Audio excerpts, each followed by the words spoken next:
This is Good Morning Uganda.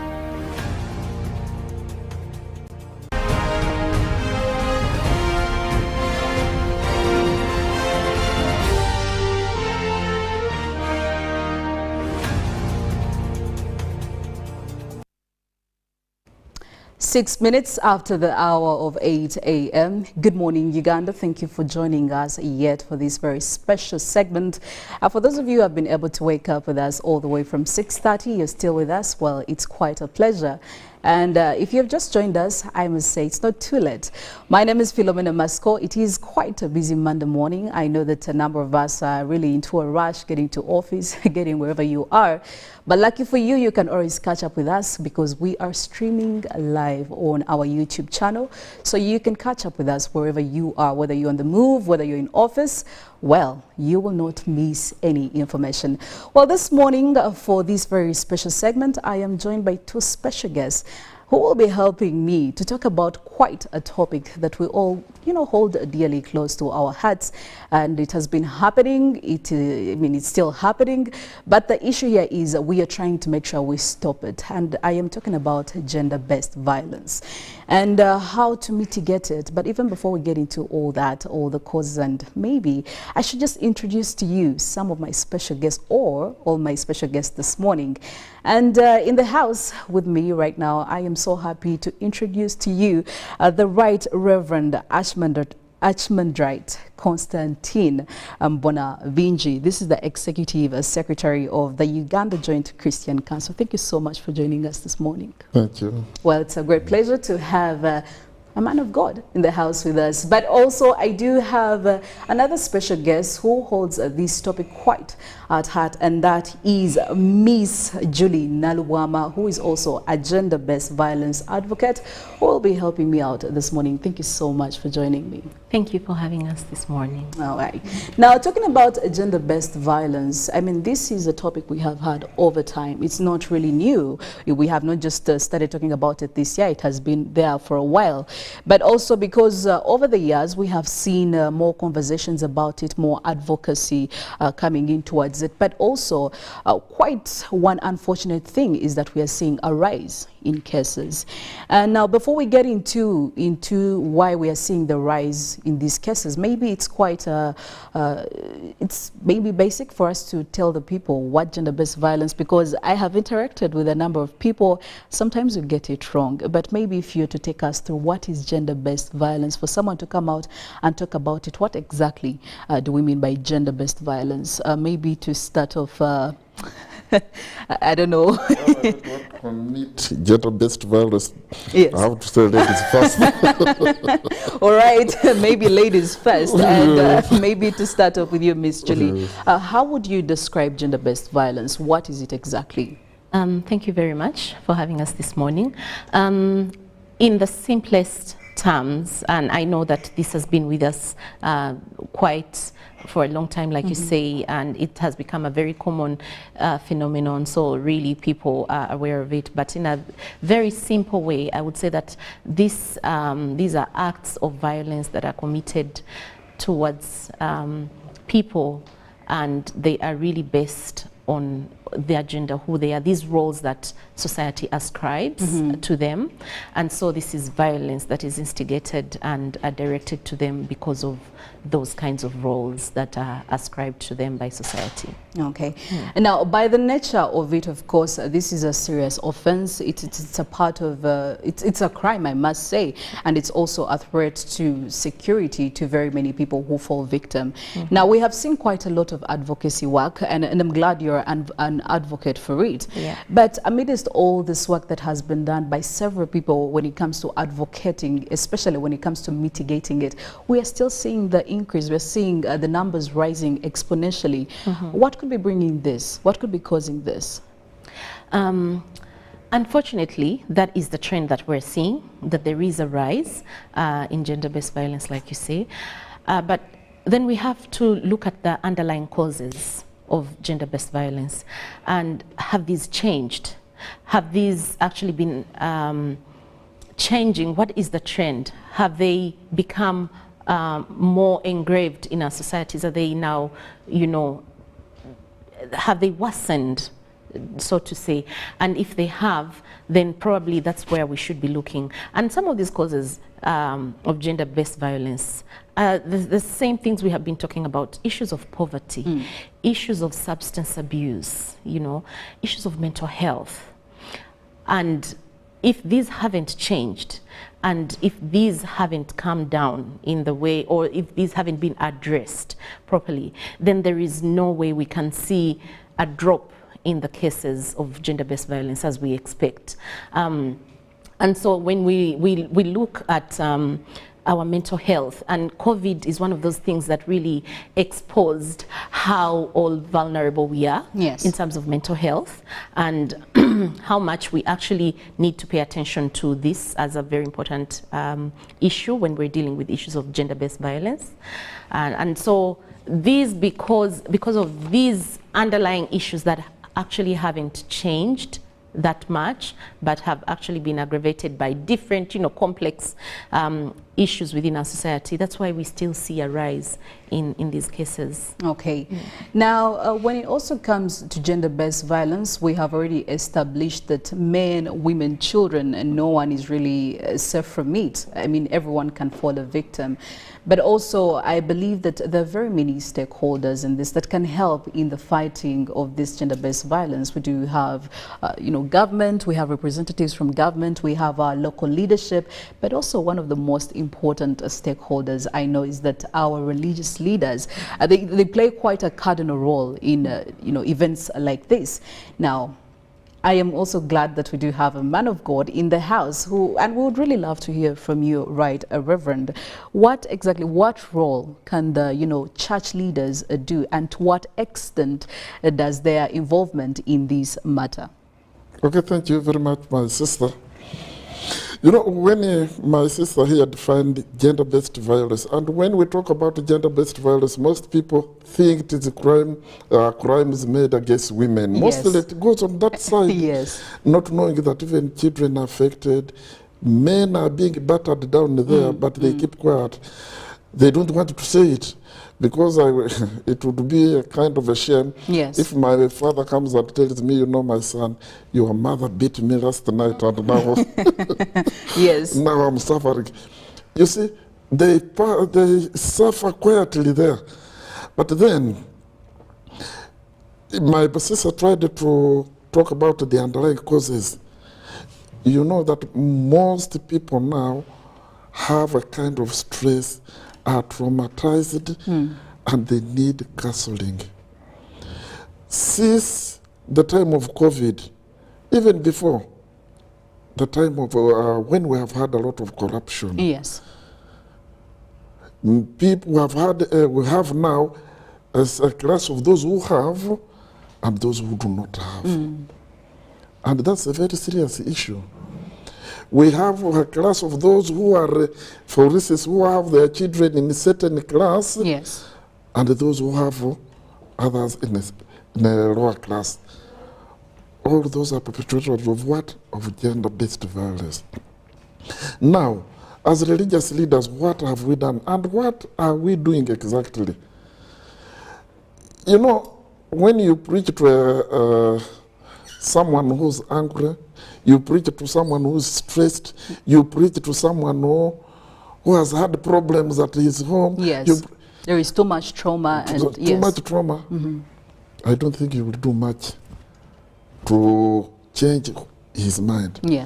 Many people have become church-goers, but not believing in what they do in the church.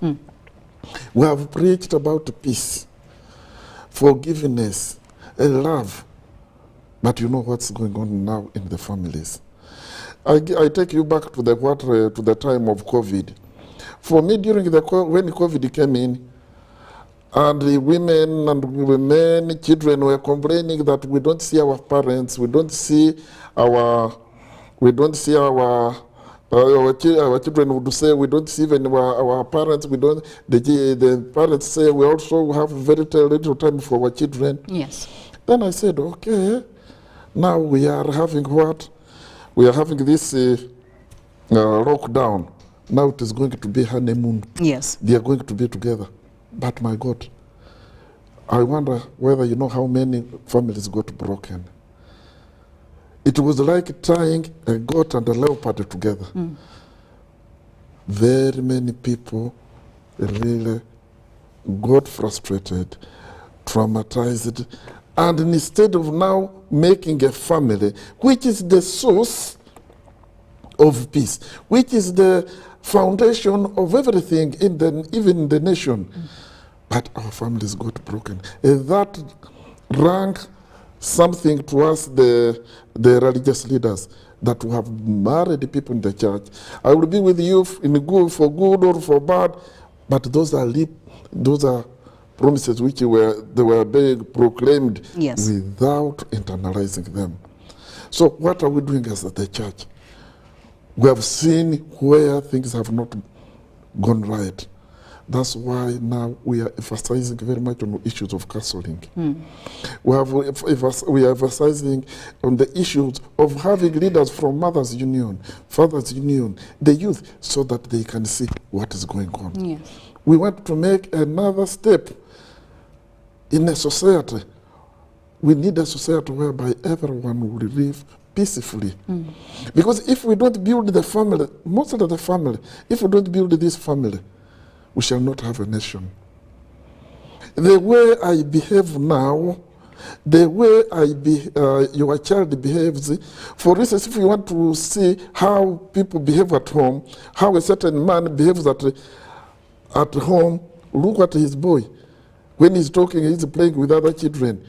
You will see, I'm sitting like a father, and you will see the legs like this. Then you will know that, so the father is a king at home, not what? Someone who says, let us share, let us come together, cooperate, and show that kind of love.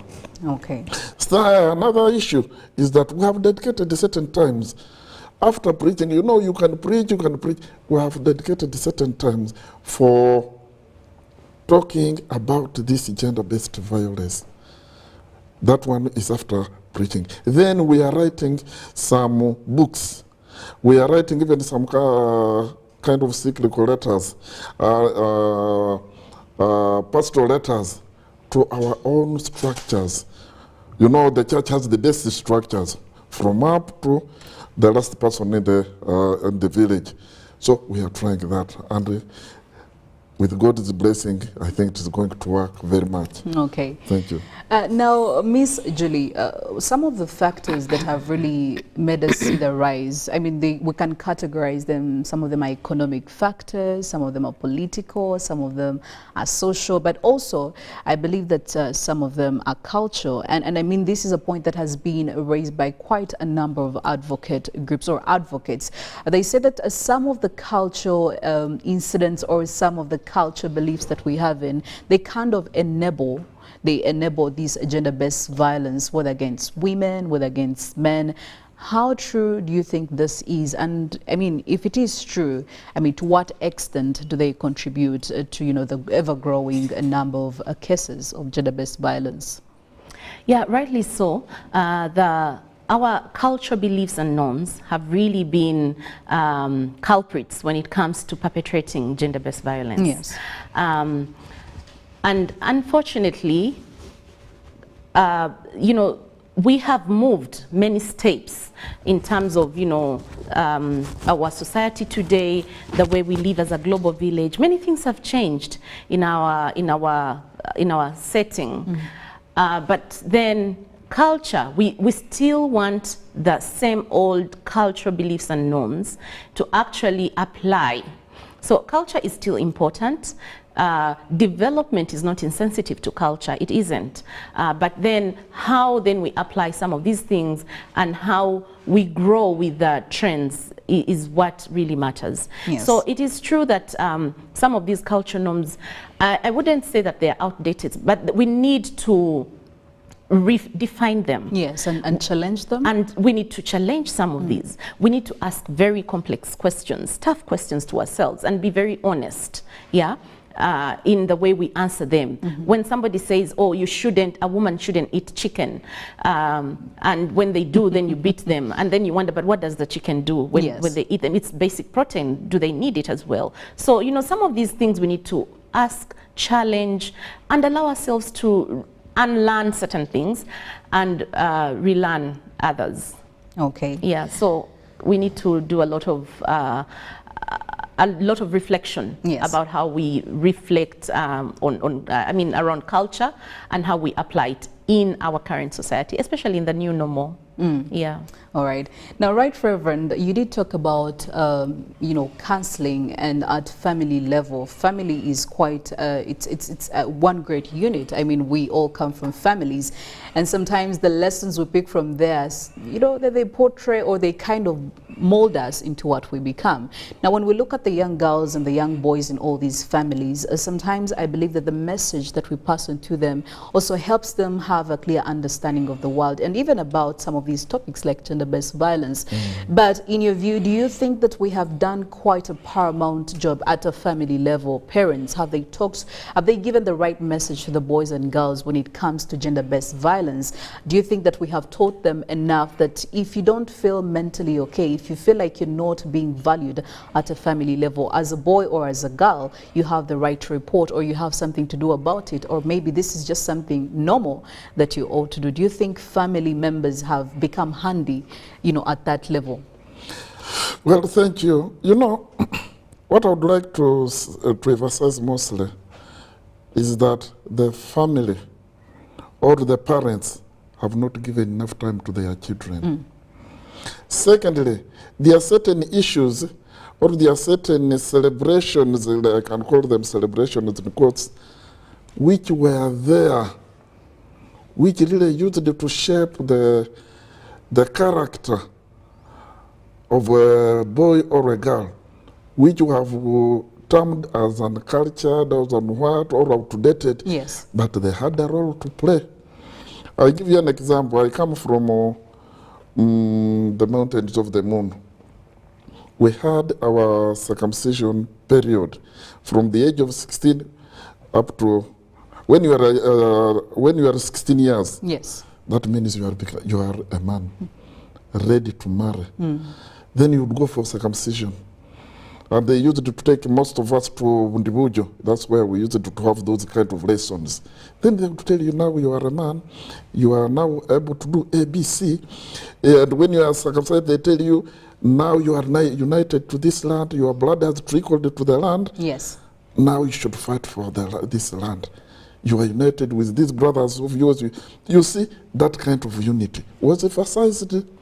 Then the issue of peace was emphasized. There are certain things which we have looked at as outdated. For instance, if I tell someone that we need to come to those issues, they will say no. We had the issues of Sengas, the aunts. Yes. Who used to talk to our girls. Yes. After the menstruation period. There are certain lessons which they used to learn. The angles, but we have disregarded them. I think we need to go back to those things and look for the best. Because I've heard these days people call them outdated. They call them outdated, but they are not outdated. Yes. They used it to shape us. So we need something from there. I don't say we have to take everything wholeheartedly or not wholesomely, but yes. there is a lesson there. Now, what has happened also to the family? We have become man-minded.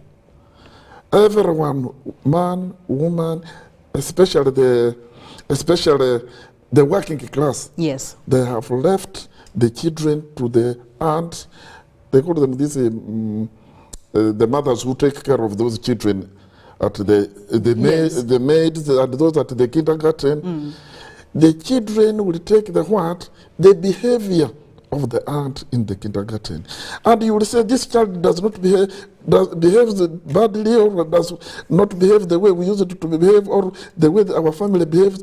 But you are the one who has contributed to this. Yes. Taking them to the kindergarten when they are still young, everything they are done there is just entering the mind of the child. And you will take that behavior. And you will never, when the child is still young and he gets those kind of issues from the aunt, the maid, you will never change them very much. So we should give time.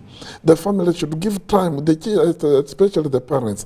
And then another time, another issue, the parents also should be told.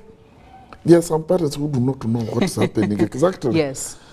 You know, there are certain issues. For instance, I have some nieces who come to me from kindergarten and they use these phones.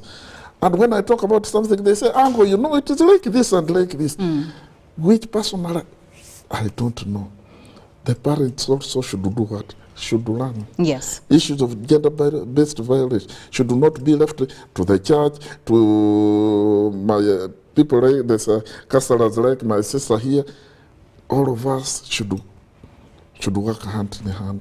Thank you. Well, we are still talking about mitigating gender violence in families this morning, and of course I am joined by Right Reverend Archimandrite Constantine Mbonabinji, the Executive Secretary for the Uganda Joint Christian Council, and I also do have Miss Julie Naluama with me in the house, a gender-based violence advocate. And get onto our socials, be part of the conversation, get onto our Twitter, the hashtag is UBCGMU. Tell us, what do you think is the ideal way? How do we go about this? What can we do on an individual basis, on a leadership basis? What the people in authority, what can they do to help achieve this goal? Because at the end of the day, we want a gender-based violence-free community or country. As already as it is, this is a form of crime that is, you know, directed at a very specific group of people or gender of people. And one thing maybe that you ought to get right is that it's not only the women who are victims. We have established that there are men who are actually going through it, but because of, you know, social issues, they feel that it's a bit hard, you know, to come out and talk about their problems and maybe enlighten the rest of the people and seek help when they should, to make sure that they are living okay and they're mentally free and also away from all the evil deeds that come as a result of gender-based violence. Well, we're still having this conversation, and maybe to also pick something from you, Miss Julie. When it comes again to the message that we send our children, the Right Reverend did say that we have left most of the responsibility of taking care of our children to the house helps and, you know, all that. But again, when it comes to family basis, we know that there are people who come in from a nuclear setup or an extended setup.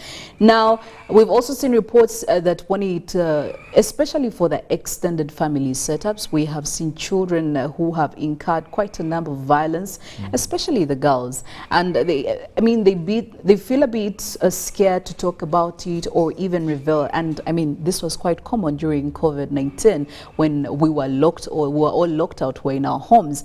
And we did hear very many scandals that happened in most of these families, you know, uncles and aunties just doing the wrong things with their nieces and all that. But have we also been able to educate our children about how to navigate an extended family setup like that? Have we done a good and clear job? Or maybe we're still lacking when it comes to that, you know, specific realm? You know, our family setting and definition in our context has changed a lot. Yes. It has become more complex than it was. And I should say that you cannot give what you don't have.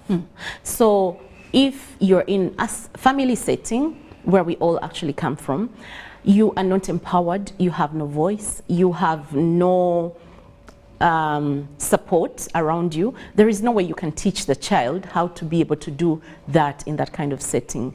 And so maybe where we need to begin is children learn through observing. Yes. Children learn through, you know, listening, and they explore. Children are intelligent, boys and girls, you know, right from a very young age, whether it's an infant, they observe. So when they're in a family setting and they see gender-based violence happening in all its forms, by the way, it doesn't have to be battering only, or it doesn't have to be, but it could be psychological, it could be, you know, mental, in the way somebody is, somebody's mental health is being, you know, affected. It could be financial. They see these things, they understand. Yes. And they're observing and watching how mommy or daddy is dealing with these issues very keenly.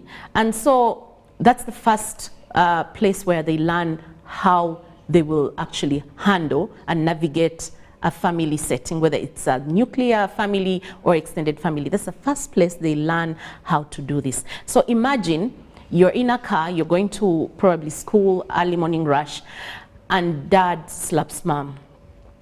And you know, she doesn't do anything. Yes, she doesn't react There at is all. no Yes. nothing, and then they think, okay, so this is what happens when this happens. You don't do anything. Yes. You know, so family, our African traditional family does have safety nets through a huge support system and Yes. structure. So, you know, how we deal with these things, we need to remember that the children are watching. How we actually involve the rest of the family and bring them in is very, very important. For example, if there is a cold war, like sometimes parents may say, between Yes. mom and dad, the children can see you're not talking to one another because they actually had some bangs and beats and slaps in your room. Yes. But you know, probably when they see grandmother coming around and grandfather, they know, oh, so if there is an issue and I can't deal with it, I can talk to somebody Yes. else. So they learn that through how you model it in front of them, not what you say. So at home, it's more of what you do and how we handle this more than what we say. So it begins with the doing. Then the rest of us as advocates, we can speak and say, and the children will listen. But what they see at home being Yes, done is because the most it is important. the primary unit. Yes. Yes. So what we need to do for the children is to model the right things. For example, you know, when you're being violent, you have to remember how this is going to affect your children. But also when there is an issue, children wait to see how you're going to deal with them. So how you involve the rest of the family. And sometimes as parents, we have to be very honest. When the children don't see you talking, and sometimes you have to actually take your leave, you need to be honest and tell your children, you know, mommy is going away because we are having issues with daddy that we need to deal with. It doesn't mean that we don't love you, but I need some time to deal with this. And once we have solved it, I'll be back. You need to be honest. That's just an example, but so that children can learn at an early age that Yes. we can have honest conversations even when they're difficult. Yeah?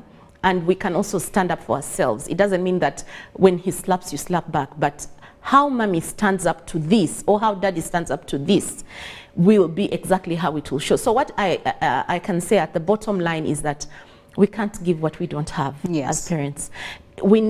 If we need to get skills of how to be more empowered, more, you know, assertive, not aggressive, Yes. then we need to get those so that we are able to help our children deal with this. A mother who is beaten and she doesn't know what to do and she goes back and she's trampled on and children are watching will mean that when a child goes through the same thing from a cousin, she will also keep quiet because Yes. mommy keeps quiet. Yeah, so she won't know how to, you know, report or do whatever it takes. So that is what we really need to do at the family level, and in the extended family is to model the right behavior. All right. Now, from a leader's point of view, right, Reverend, earlier on, you did talk about the contribution of the clerics, the church leaders, but also, again, we had a conversation about some of the culture norms that have, you know, voluntarily or involuntarily contributed to the rise of, you know, gender-based violence in all our families. Now, what do you think culture leaders can do? Because I also want to believe they have quite, you know, a cardinal role they can play in all these. How do you think they can squeeze themselves in on this journey? Because I know everyone has a part to play. Parents, church leaders, now culture leaders. What role do you think would be ideal for them to play? You know, culture leaders, when you go to the essence of what a cultural leader is, Yes. I'm sorry to say that some of them have become political leaders instead of cultural leaders. But a true cultural leader has to get exactly what were the good values within our culture, which helped us to shape our nation. You know, for instance, let me give you an example of Uganda here. Something which spread out as far as our area, the issue of Gwangamuje. Yes. That meant a lot. That drum meant a lot. And every person listened and would say, exactly, let me go and see what's happening. There is this an issue of Sagara Garamide. For us, we have it also in our own area. Sagara Garamide, we do know that now, either we are going to make a bridge, we are going to make a road, you see, and we knew that something was going to take place. Now, we had issues of solving problems within the family. Yes. And whenever the Sabataka, someone who's of that area, let me say someone of Manyumba Kumi, the head of the 10 houses, yes. It was kind of that situation, that setup.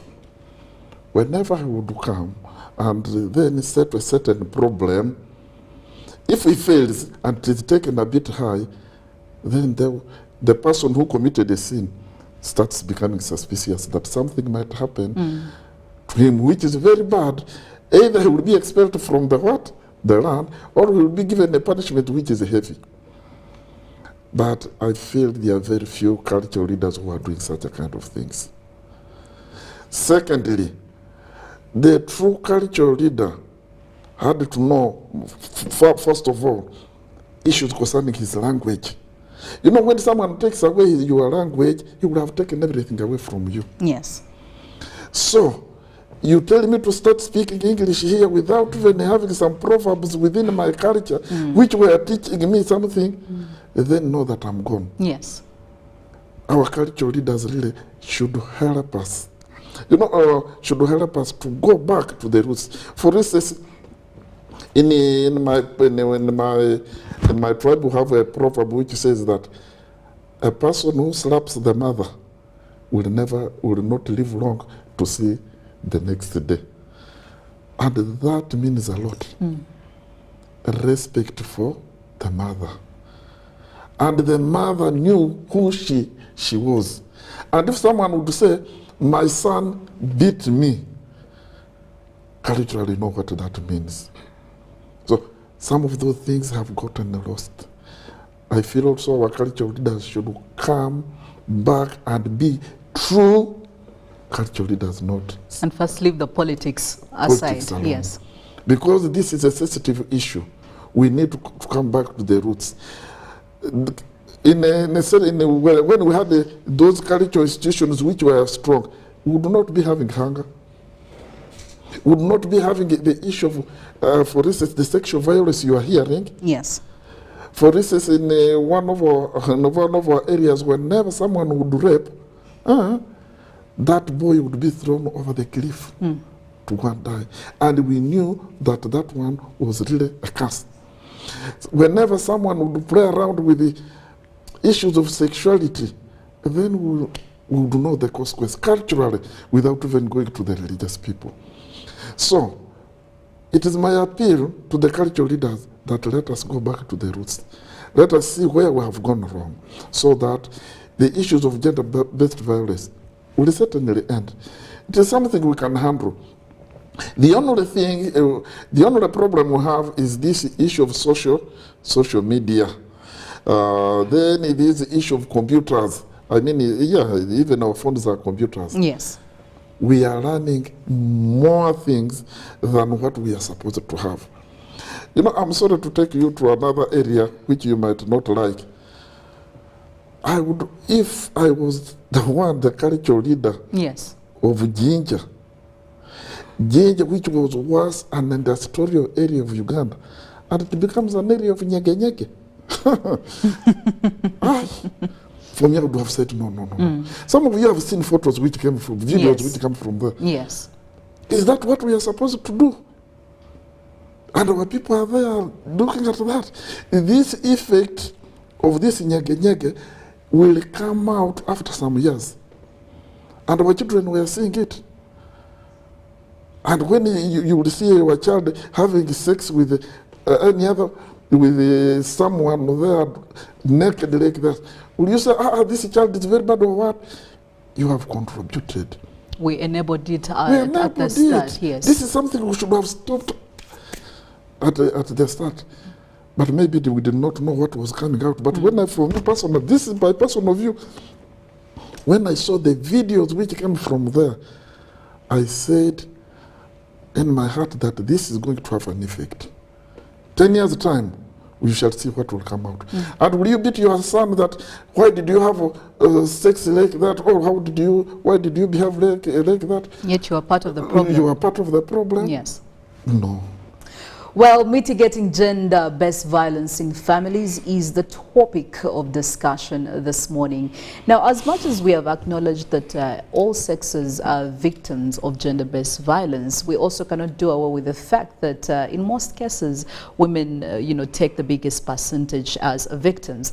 Now, looking at our response as a community, when a woman is a victim of violence, Ms. Julie, do you think as a community we have responded the right way? Because in most cases, I have seen stories, I've heard stories, I have been a witness to some of these stories where a woman who has been a victim of violence has been apprehended by society, that they did not do a lot. They did not take initiative to protect themselves from all these gender-based violence. And some people have also decided to distance themselves away from her plight, as opposed to, distancing themselves away from the perpetrators. Now, how do we bridge that gap, and how do we get to respond accordingly to situations like this? Yeah, first of all, we have to look at the entire framework, the policy framework, yes, in which we operate. Indeed, is it more enabling? Is it empowering, especially to the survivors of gender-based violence, or the victims, if you choose to say so? And how do they deal with the perpetrators? The level of impunity sometimes is what makes the woman even more vulnerable. Because imagine that a perpetrator is reported, yes, and then is taken to, probably the police swings into action, and he gives as low as 10,000, and that same afternoon he's back home. And then you can imagine that the level of violence will even be aggravated, violence towards this woman, because you see that the policy framework, the legal framework, the entire response mechanism has failed them as a victim. So really, that is one of the first places that we should look. How does the entire policy and legal framework really support this woman as a victim of gender-based violence, and where do we need to strengthen the loopholes? Where are the loopholes in this system in terms, what are the barriers to having the kind of implementation that we have? So yes, there is something to look at in there in terms of the entire policy framework, yes, and how this can be strengthened so that the women and everyone else who is actually affected by gender-based yes, violence can actually feel safe. Yeah, but looking beyond that kind of environment, at the end of the day, like it says, it comes down to also the leadership within our communities. I know that we do have community leadership in this country. Yes. We have the local, councils. We do have even church leadership at local level. You have a mothers' union, you have a youth leader, you have, and how all these actually play together into making sure that these safe spaces are actually safe, and when somebody needs safety, they provide that safety net, is very, very important at the end of the day. So, we at the end of the day, it's not just looking at government or the police. Everyone has a role to play, however little it may be at the level where we are, to make sure that the victims, the survivors, feel safe, that they don't feel any other kind of secondary, victimization in the process of all this. Because sometimes when, like you said, when women or young girls or even young boys, go to report, the process that they go through, you just rather you'd stay rather away sit and it keep out, quiet, yes, because what did the way they're handled, what happened, explain exactly, tell me, and you're forced to live that ordeal again, is another thing that would make it quite uncomfortable for the survivors. So I think for me the most important thing is that there is no small effort when we are dealing with gender-based violence.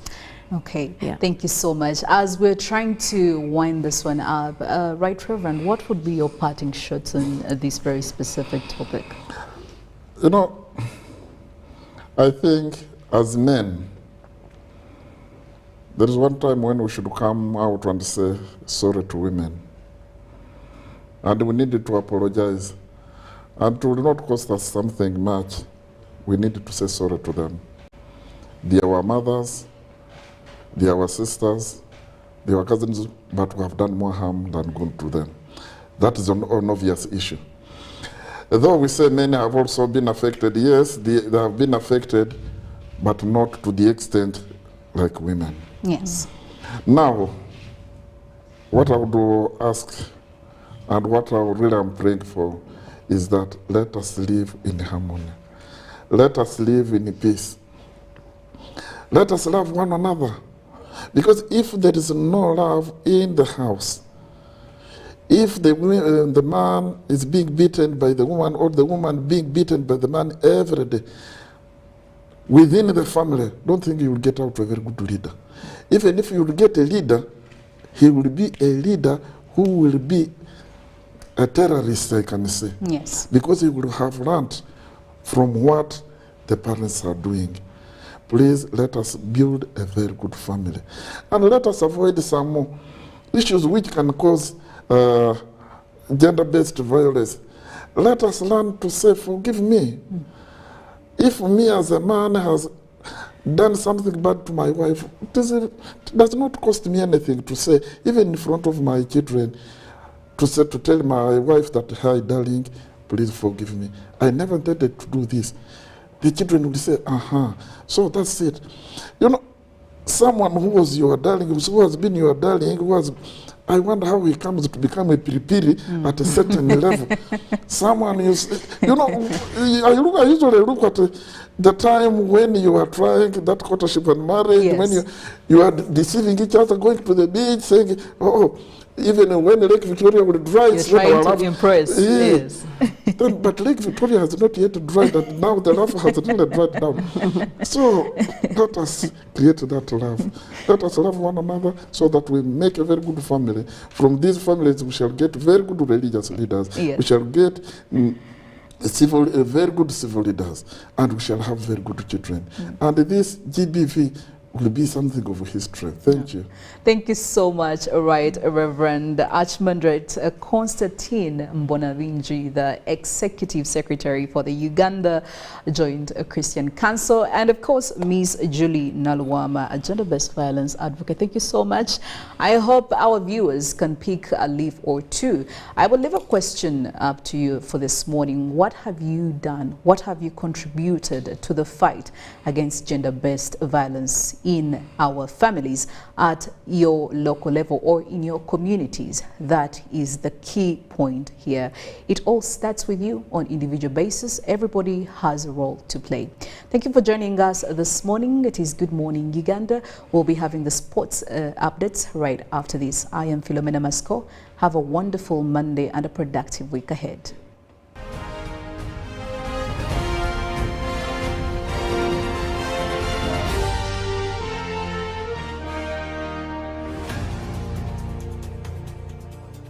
Every waking day is a reminder just how beautiful this, our land, truly is. The kind of beauty that you can only find here, in the lush green all around us and the wondrous sights within. It's in the distinct aroma of our cooking to the taste of food that takes you on a journey, in the sound of homecoming and the sound of Mother Earth. In the magnificence we find on our travels and the exciting moments we experience. Ours is the kind of beauty that comes in all things big and small. All we have to do is awaken our senses and truly enjoy what's uniquely ours. Explore Uganda, the Pearl of Africa. Happiness comes to us in many places. It's It's in knowing the mosquito net keeps our children healthy. The wife having the support of her husband. It's in deciding together when to have a